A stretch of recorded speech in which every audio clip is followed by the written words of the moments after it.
So we got here 1 Corinthians 1, verse 18 through 21. For the word of the cross is folly to those who are perishing, but to us who are being saved it is the power of God. For it is written, I will destroy the wisdom of the wise, and the discernment of the discerning I will thwart. Where is the one who is wise? Where is the scribe? Where is the debater of this age? Has not God made foolish the wisdom of the world? For since, in the wisdom of God, the world did not know God through wisdom, it pleased God through the folly of what we preach to save those who believe.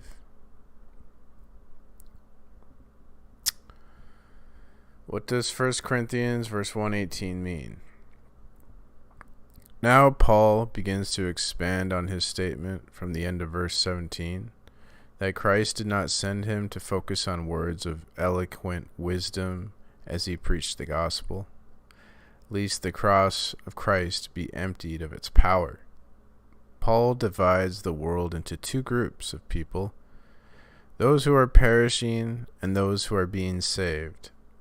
Those perishing are destined for eternity apart from God, while those being saved are destined for an eternity of sharing in God's glory. To the first group, the perishing, the cross of Christ is folly. The original Greek term used here is moria, from the same root word forming English words such as moron. In blunt terms, Paul is saying that to the unsaved world, those who preach the gospel look like idiots. Broadly speaking, ungodly people think believers and their faith are stupid. In Paul's day, the cross remained in widespread use by the Romans as a means of public execution. It was a symbol of shameful crimes and powerlessness before the irresistible Roman Empire. The cross of Christ was not foolish in the Greek and Roman culture as a result of atheism. In truth, they believed in all kinds of gods and sorted them by the power they wielded over nature and humanity. The cross of Christ was foolish to the pagan culture because Jesus Christ was rejected by his own people and crucified like any other common criminal by the Roman machine.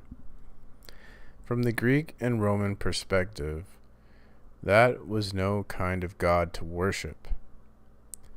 For those who are being saved, because of their faith in Christ, the cross is understood to be God's most powerful act. God's Son did not lose a fight with the Jewish leaders or the Roman government. He wasn't overpowered or outmatched. And there's some Bible verses to back that up. God the Father sacrificed his Son, Jesus, for human sin. Jesus, in spite of limitless power and authority, gave up his life to cover the sins of those who were perishing. Those who trust in Christ understand that without that powerful act, we would be lost and without hope. Context summary. 1 Corinthians 1, 18 through 31 describes the foolishness of the gospel in the world's eyes. Both Jews and Greeks rejected the idea of Christ crucified. Any God who would die on a Roman cross, especially as a sacrifice for human sinfulness, would be seen by worldly eyes as a weak and foolish deity. God, though, will shame the wise and strong by giving the ability to believe in the cross of Christ mostly to the weak and foolish of the world. In human terms, in the end, nobody will boast before him of their own strength and wisdom. The chapter summary.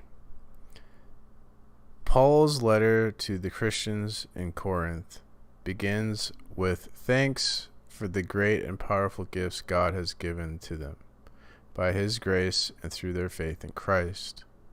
They will stand blameless before God in the end. Right now, though, they must stop dividing themselves according to which Christian teacher they follow and become unified in and around Christ.